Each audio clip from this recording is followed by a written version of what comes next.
Hi everyone, my name is Sarah Lynn Rule and I'm an author and illustrator of picture books.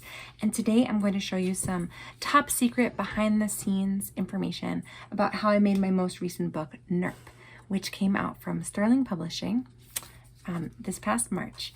And it's a book about picky eaters where I made up all of the words and I invented a bunch of fancy monster food that was inspired by 1950s crazy recipes. And I created the illustrations in the book by drawing on top of photographs that I took of a miniature dining room that I built out of cardboard. So it's a lot of combinations in this book. And the illustration style that I developed came from a combination of two personal projects that I did. The first one was 100 days of drawing on photos, where I would take a photo each day with my phone and I load it into my computer and draw on it in Photoshop with my Wacom drawing tablet. So for example, I might take a photo of a jar on my windowsill and I think about what might go in there. Maybe a mermaid waiting for her aquarium to get cleaned, or maybe the next day the laundry would decide that it did not want to get folded. Or there would be some kind of goat rodeo going on around here. There's always a goat rodeo. So I actually ended up doing about 200 of these since I did the project twice. And if you want to see more, you can check out the hashtag on Instagram. That's 100 days of drawing on photos, or see the link below to the section on my website where I've collected some of my favorites. So after that, I did another project called 100 Days of Making Tiny Things, where each day I tried to build mini versions of things using recyclables or other stuff around the house to create stuff like this typewriter. So here it is in person, if you can see it. That top part is a paperclip. Do you know what a typewriter is? It's sort of an old-fashioned computer. I also made things like this suitcase. You can see it's right here. And oh, it sounds like there's something inside. Should I open it for you? Let's see. What do you think might be inside? Let's see.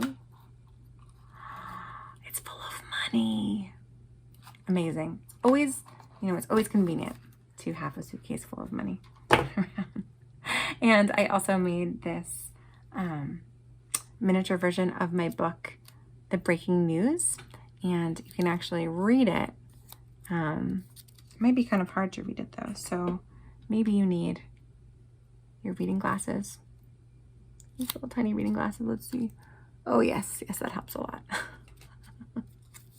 Okay. I also made one other thing, last thing I'll show you, that I made during that project was this tiny cash register that I made because someday I would really like to build a miniature donut shop where all the donuts are like teeny tiny fairy donuts made out of Cheerios. So someday I'll do that project, but in the meantime, here's the cash register. See, it opens up. There's the money. Whoops. There we go. Okay. All right. So most of these are also up on Instagram or on my website in the link below. So as I was working on building tiny things and taking photographs for Instagram, I got the idea to combine the two techniques for NERP illustrations. So here's an example where I built a chair out of tape and wire, and then I drew this really early sample image. So for NERP itself, I began to build a room out of cardboard. You can see that the walls are super wide open. There's really only two walls here so that I could easily take photographs. And I also had to draw little paper models of my characters so I'd know how big to make everything. So I made everything to the right scale. So here are some things that I built for NERP. Here is a chair. You can see it's just made out of cardboard. It's actually made out of, I think, an old shoebox. You can see some of these patterns. They're not visible in the actual book. I just cut that out of cardboard, and I made this little shelf. It's built off of a shelf that I had from IKEA a while back. And I also made this rug by just gluing down a strand of yarn. It was color changing yarn to a piece of cardboard. And this yarn actually came from a blanket that I knitted for, or it's leftover yarn from a blanket that I knitted for my older daughter before she was born. You can see it's just on the back of a cereal box there. This is another rug that I made that didn't make it into the final, but I still like it. It has a little fringe on the end. One of my favorite things that I made for this project was the floor that you can see on the end papers especially, but you can see throughout the whole book. And I drew the floor by hand using a ruler and these double-sided markers with these thick and thin points. It took me about 2 hours and I drew the whole floor. Then I took a whole bunch of photos. You can see some samples here. And there, I think I took about 100 or so. And there's my cat. She got into one of them. And I brought all of them into Photoshop for the drawings. So before I took the pictures and I built the set, I had sketched out the whole dummy, the whole book. They call this a dummy. Really rough drawings, just so that I knew sort of the approximate angles. There's a Post-it note in there. I use a lot of Post-it notes. But just so I knew kind of what angles I should be taking pictures of. And so I knew what was going to be going on in each picture. And then in Photoshop, you can see here is a super early sketch, and here's a more cleaned up one. And here's one photograph that I used at the beginning for this illustration. In Photoshop, you can draw on layers. It's almost like you had a totally see-through tracing paper, stack of tracing paper all stacked up. And so that way you can easily add things or take them away without messing up the layers underneath. So I drew these sketches right over the photos on another layer. And I also made, you can see them sort of off to the side here. And then I made all these colorful little swatches. So I knew what colors I was going to be using. So I didn't have to spend too much time worrying about what colors to pick. I knew that these were going to be the only colors that I was going to use to draw. And I made the rough drawings first. And then I redid the lines and I added colors, and you can see in the background, I drew the frames on the wall in the back. Then I added some more details and I added shadows, which were super important to make it look like the drawings and the furniture were really part of the same world. I had to look and see what direction the shadows were going in and how long they were to make sure that I was drawing them properly so it all fit into the same world. So a couple notes about the food. So in NERP, I wanted the dishes to be like kind of gross, but like in a really fun way.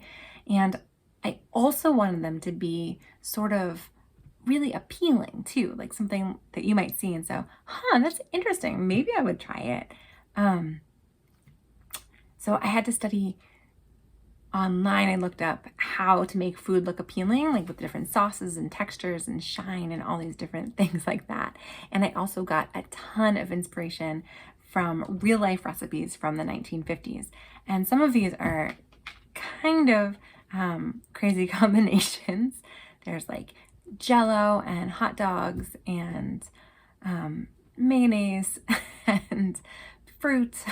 Maybe not all in the same dish, but all these like weird combinations, a lot of Jell-O. I made a Pinterest board of a whole bunch of different ones. So the link is down below if you want to check it out. So I originally thought that I would make all of the food by hand, like I made the chairs and everything. So I spent a few days experimenting with a kind of clay that I made from Elmer's glue and torn up toilet paper. It was clean, don't worry.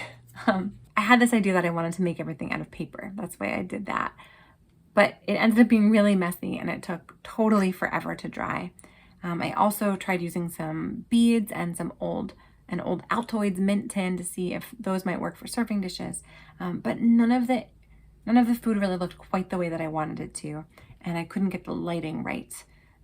So I went back literally to the drawing board and I just drew all of the food.